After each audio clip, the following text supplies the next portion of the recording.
termes de corruption, vous avez vu d'autres choses qui se passaient à l'Union européenne qui, selon vous, est interpellant et bizarre? Moi, je vous dis, CureVac, le laboratoire, on fait un chèque de 80 millions d'euros. En Cour des comptes, elle vous dit, non.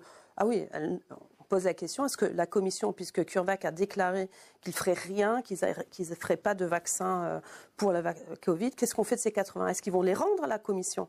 Ils disent, non, on va s'arranger, on trouvera un deal. Mais la Commission vous rétorque 80 millions d'euros. Elle vous dit, non, on fera un deal avec CureVac. C'est-à-dire, on va avoir des goodies. Un autre appel de marché? Non, on ne sait pas. Ils ont fait un avoir? Ouais, de 80 millions d'euros. Ah bah s'ils ont fait un avoir, c'est bon. Oui, mais un avoir de quoi? En bilan comptable, comment ça se mais passe? un avoir de quoi? De goodies, d'ailleurs, on a posé la question. On a quoi en échange de 80 millions d'euros? Je veux dire, c'est notre rôle de savoir où va l'argent.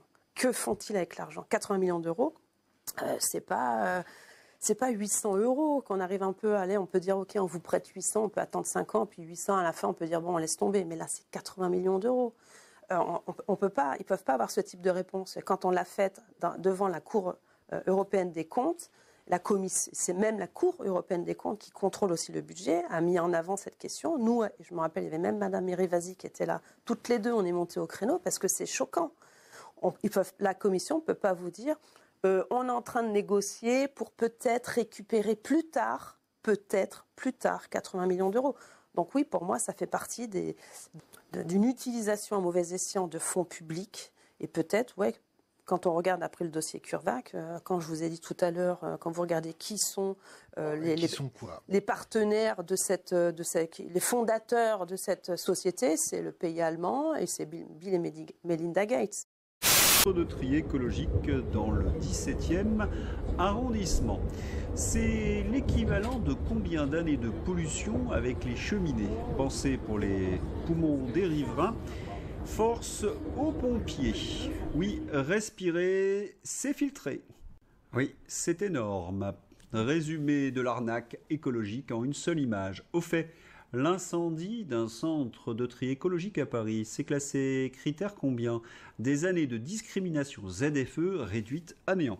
Et on constate que les centres de tri d'Anne Hidalgo brûlent comme une allumette.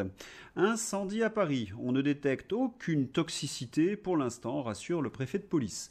Enfin, non, voyons, seuls les pauvres sont toxiques à Paris, d'où les ZFE. C'est officiel, comme Tchernobyl. Bien vu Didier Mastot. C'était les mêmes qui ont organisé le pass sanitaire sous prétexte qu'un produit expérimental protégeait contre la transmission du virus. Et aujourd'hui, ils ont la même logique d'exclusion avec la mise en place des ZFE. Gabriel Cluzel. Idéologiquement au cordon sanitaire, vous voyez, il y a un certain nombre de gens qui sont considérés comme des pestiférés. Et c'est curieux de voir tous ces gens qui ont fait du sans-frontiérisme, de leur slogan, vous voyez, de l'inclusivité. Eh bien aujourd'hui, il n'y a plus de frontières autour de la France, mais il y a beaucoup de frontières à l'intérieur de la France, qui sont aujourd'hui là. Je n'arrive toujours pas à comprendre comment on est arrivé à une telle inversion des valeurs. Le monde devient barge. Quand j'étais ado, la gauche de 1981 n'aurait jamais envisagé, sans culpabilité, de saquer les pauvres des villes à coups de PV. La conscience sociale était au centre de leur esprit. Accroître la précarité des plus fragiles pris dans une crise économique était inconcevable. Pourtant, l'écologie passionnait. En vrai, que s'est-il passé ? Alexandre Jardin commet une petite erreur. La bourgeoisie progressiste a toujours détesté le peuple.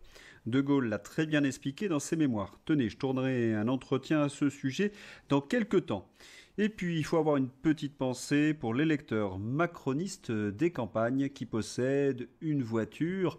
Critère 3. Tu entretiens parfaitement ton véhicule. Ton véhicule consomme peu. Ton véhicule passe tous les contrôles techniques, dont celui de l'antipollution. Et, qui plus est, de plus en plus exigeant. Oui, mais voilà, ton véhicule a cette vignette sur le pare-brise. Tu vas devoir marcher à Paris, Lyon, Grenoble et Montpellier ou en acheter une autre plus récente. Et oui, c'est une aberration écologiste, sauf pour les escrologistes qui ont pondu une telle loi. Il faudra y penser la prochaine fois que tu iras voter.